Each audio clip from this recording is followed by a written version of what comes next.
اعوذ باللہ السمیع العلیم من الشیطان الرجیم بسم اللہ الرحمن الرحیم نحمدہ ونصلی علی نبیہ الکریم وآلہ الطیبین الطاہرین ولعنۃ اللہ علی اعدائہم اجمعین اما بعد فقد قال اللہ سبحانہ وتعالی بسم اللہ الرحمن الرحیم ان الدین عند اللہ الاسلام۔ پچھلے دروس میں گفتگو جو ہماری ختم ہوئی تھی وہ اس بات پر کہ دین کے بارے میں انسان غور و فکر کرے، یہ تو لازم ہے ہی، اور انسان اپنی معلومات کی بنیاد پر، اپنے اس دنیاوی تجربے کی بنیاد پر، یا خلاصے میں کہا جائے تو اپنی سائنسی ترقی کی بنیاد پر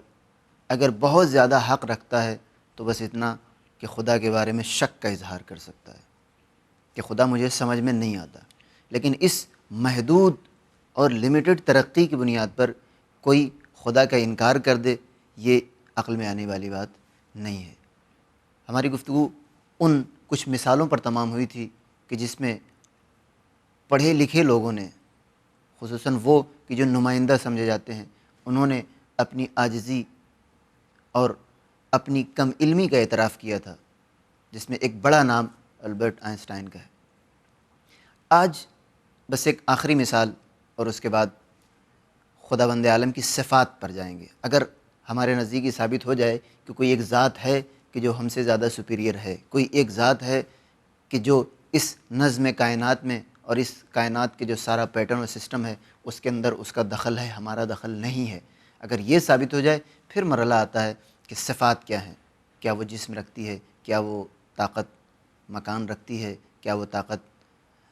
کسی چیز کے اندر آ سکتی ہے؟ کیونکہ سارا مسئلہ یہی ہے۔ توحید کی صفات میں ہم مختلف ہو سکتے ہیں لیکن تمام مذاہب اس طاقت کے وجود کے بارے میں متحد ہیں۔ لہٰذا ابھی تک ہمارا مقابلہ یا ہماری بحث، ہماری ساری آرگومنٹس ان لوگوں سے ہے کہ جو خدا کو تسلیم نہیں کرتے۔ آپس میں جو مذاہب آئیں گے اب اگلے دروس سے اس کتاب کے، یہ بات طے ہوگی کہ بقیہ کی توحید اور ہماری توحید میں کیا فرق ہے۔ ایک مثال جو عرض کرنا ضروری ہے، ایک 19ویں صدی میں بلکہ 18ویں صدی میں ایک کیمسٹ تھے فرانس کے اور بہت بڑے اسکالر تھے، ان کا نام تھا اینٹون لیویزیئر۔ یہ لیویزیئر صاحب نے ایک جملہ کہا کہ دنیا میں کچھ بھی وجود میں نہیں آتا اور کچھ بھی فنا نہیں ہوتا۔ Nothing perishes and nothing is created. اس چیز کو لے کر ایک بڑا ہنگامہ کہ دیکھیے صاحب اتنے بڑے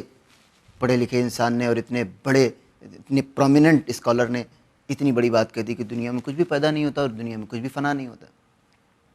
لیکن اس کے بارے میں اگر غور کیا جائے تو بڑی ہی سادگی کے ساتھ اس بات کو سمجھا جا سکتا ہے کہ اس انسان نے یا اس پڑھے لکھے انسان نے یا اس کیمسٹ نے یا اس اسکالر نے اپنی اس بات کو کیمسٹری کے کانٹیکسٹ میں کہی تھی، اور خصوصاً وہ چیزیں جو وہ استعمال کر رہے تھے اس کے بارے میں انہوں نے کہا تھا۔ ایک مختصر سی مثال دیکھ لیتے ہیں اور اس کے بعد پھر ان کے اس جملے پہ آتے ہیں۔ ان سے پہلے یعنی لیویزیئر سے پہلے، خصوصاً یہ انقلاب فرانس کے دوران یہ اپنے عروج پہ پہنچے اور 1794 میں ان کا انتقال ہوا ہے، تو اس سے پہلے خود ان کے استاد بھی اس نظریے میں شامل تھے۔ ایک عمومی نظریہ یہ تھا کہ آگ اور اس کا شعلہ، آگ کی تو فزیکل پراپرٹی سب کو پتہ ہے، شعلے کے بارے میں سب کنفیوز رہتے تھے کہ شعلہ کیا چیز ہے۔ ایک بڑا انکلوزیو نظریہ یہ تھا اور یہ خیال پایا جاتا تھا کہ شعلہ در حقیقت اسی آگ میں سے نکلنے والی کوئی چیز ہے کہ جو آگ کو شعلے میں تبدیل کر دیتی ہے۔ مثلا وہ تیل یا وہ کوئلہ جس سے آگ وہ جل رہی ہوتی تھی، اس کے بارے میں خود ان کے استاد کا بھی کہنا یہی تھا کہ اس کوئلے میں سے کوئی چیز نکلتی ہے کہ جو اس شعلے کو بھڑکاتی ہے۔ ان کو سمجھ میں نہیں آیا۔ ایک اور نام جرمن مفکر تھے، جارج ارنسٹ اسٹال، انہوں نے بھی یہی کہا۔ انہوں نے کہا کہ اگر ہم آگ کو، اور اس کا ایک خوبصورت سا نام بھی وہ دیتے تھے، فلوجسٹن، کہ وہ کہتے تھے کہ ایک زمانے میں اس کو سلفر بھی کہا جاتا تھا، گندھک۔ وہ کہتے تھے کہ یہ فلوجسٹن ایک چیز ہوتی ہے کسی بھی مادے میں کہ جب وہ جلنے لگتا ہے تو اس کے اندر سے یہ مادہ خارج ہوتا ہے اور اس آگ کو شعلے میں تبدیل کر دیتا ہے یا فلیم میں تبدیل کر دیتا ہے۔ یہ بیچارے لیویزیئر صاحب آئے، انہوں نے تحقیق کی اور ایک وہ نظریہ کہ جو پوری دنیا میں تقریباً خصوصاً کیمسٹری کی دنیا میں تو مانا ہی جاتا تھا، انہوں نے اپنے استاد کی باتوں کی تردید کر دی، کہا ایسا کچھ نہیں ہے، ایسا کوئی مادہ کسی جلنے والی چیز میں نہیں پایا جاتا کہ وہ اس کی آگ کو شعلے میں تبدیل کر دے۔ انہوں نے دلیل دی، کہا اگر ہم کسی شیشے کو، یا جسے گلانس یا گلینا کہا جاتا ہے، اگر اسے جلا دیا جائے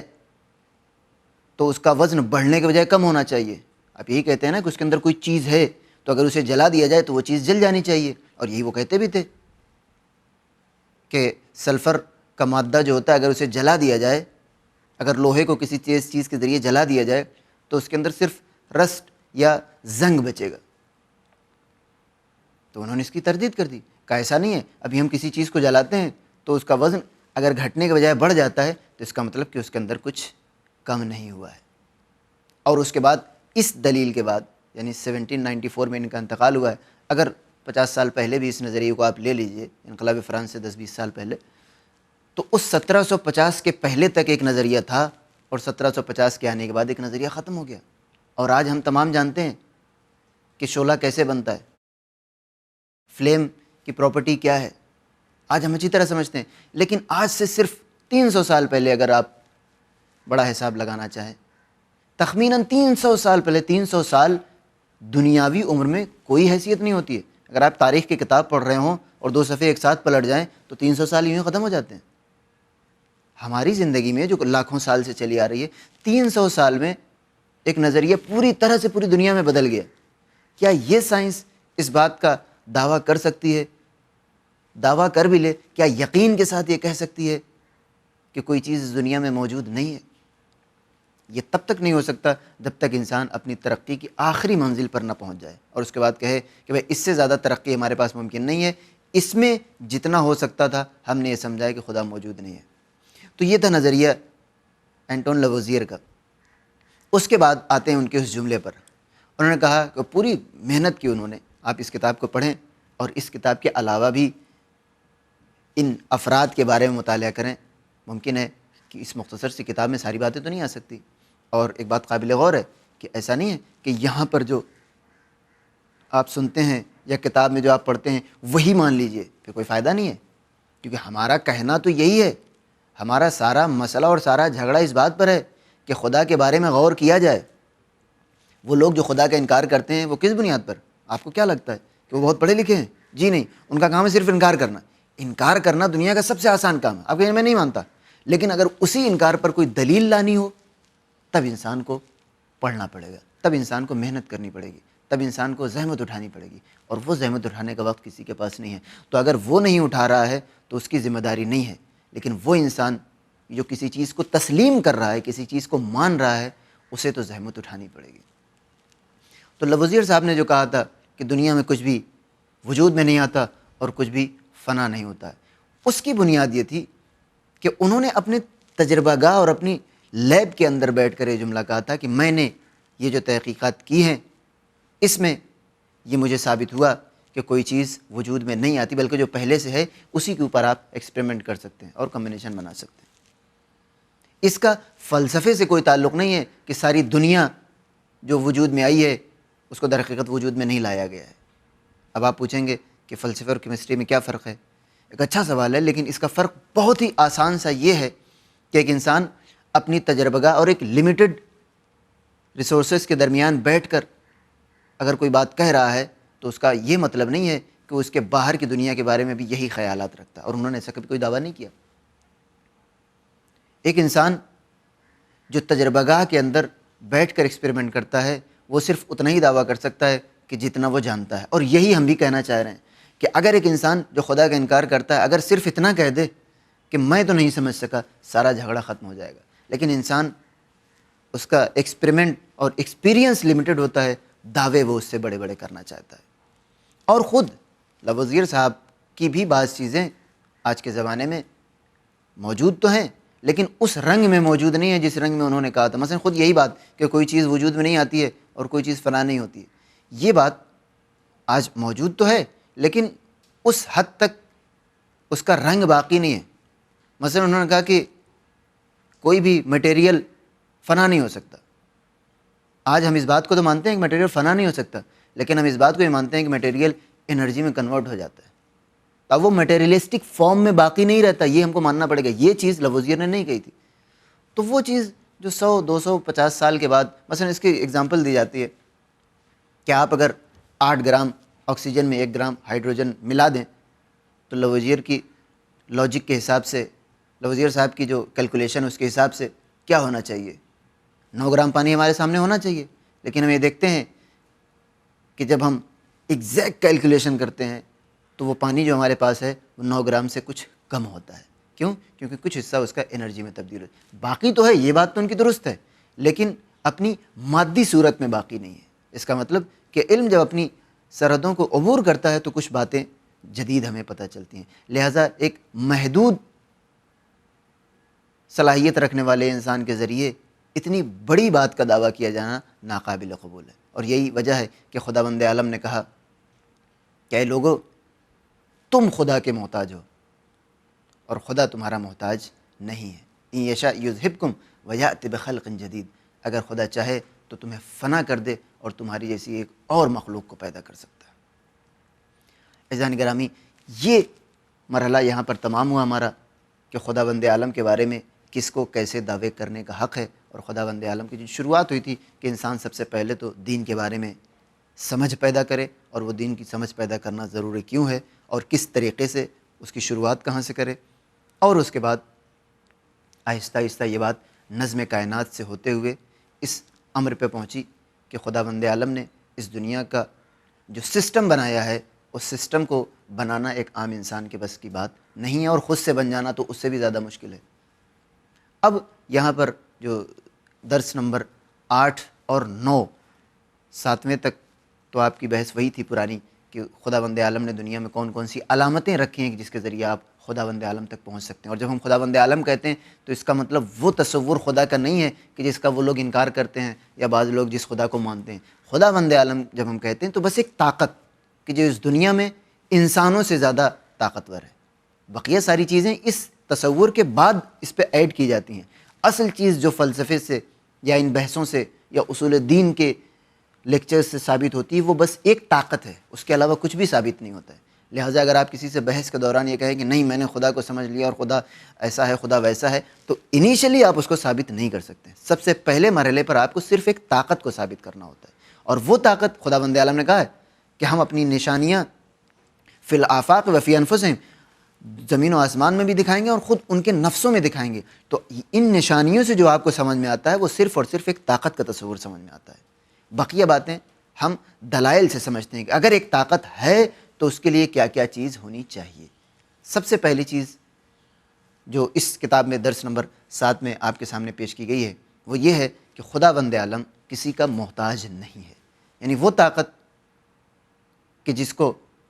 آپ خدا سمجھتے ہیں، جس نے اس دنیا کو پیدا کیا ہے اور جو اس سارے سسٹم اور پیٹرن کے کریشن کی ذمہ دار ہے، وہ کسی کی محتاج نہیں ہو سکتی۔ اب خدا کی صفات کے لیے سب سے پہلے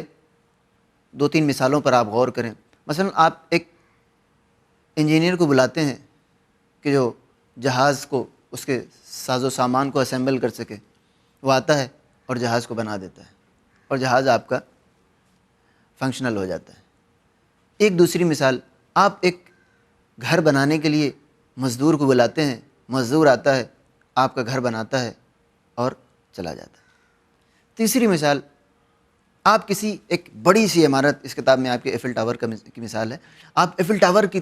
تصویر اپنے ذہن میں لائیں، کچھ دیر تک وہ تصویر رہتی ہے اور اس کے بعد جیسے ہی آپ نے کچھ اور سوچنا شروع کیا وہ ختم ہو جاتی ہے۔ ان تینوں مثالوں میں، پہلی مثال میں، ان تینوں مثالوں میں ضرورت تو ہے، اس جہاز کو بھی انجینئر کی ضرورت ہے، گھر کو بھی مزدور کی ضرورت ہے، اور اس ایفل ٹاور کی تصویر کو بھی آپ کی ضرورت ہے۔ آپ کے بغیر وہ آپ کے ذہن میں نہیں آ سکتی تھی، لیکن اس ضرورت اور اس احتیاج میں فرق ہے۔ پہلی مثال میں اس انجینئر کی ضرورت تب تک ہے جب تک کہ جہاز چل نہیں جاتا، اگر جہاز چل گیا اب اس انجینئر کی ضرورت نہیں ہے، تب تک نہیں پڑے گی جب تک کہ وہ جہاز دوبارہ خراب نہ ہو جائے۔ دوسری مثال میں مزدور آپ کا گھر بنانے آتا تو ہے اور وہ بنا دیتا ہے، لیکن جیسے ہی گھر مکمل ہوا اب اس مزدور کی کوئی خاص ضرورت نہیں رہ گئی۔ تیسری مثال میں آپ تصویر کو اپنے ذہن میں لاتے ہیں، لیکن وہ تصویر کب تک باقی ہے؟ تب تک باقی ہے جب تک آپ موجود ہیں، یا آپ موجود ہوں بھی اس کے علاوہ اگر آپ سوچنا بند کر دیں تب بھی وہ تصویر ختم ہو جائے گی، یعنی آپ بھی موجود ہوں اور آپ سوچتے بھی رہیں۔ تو یہ جو تین چیزیں محتاج ہیں ایک چوتھی چیز کی، یا یہ چیز ایک دوسری چیز کی محتاج ہے، یہ احتیاج کون سا احتیاج ہے؟ یہ احتیاج اس احتیاج سے مختلف ہے جو ہمیں خدا کو ہے۔ اس میں ایک ٹرم استعمال کی گئی، موجد اور خالق۔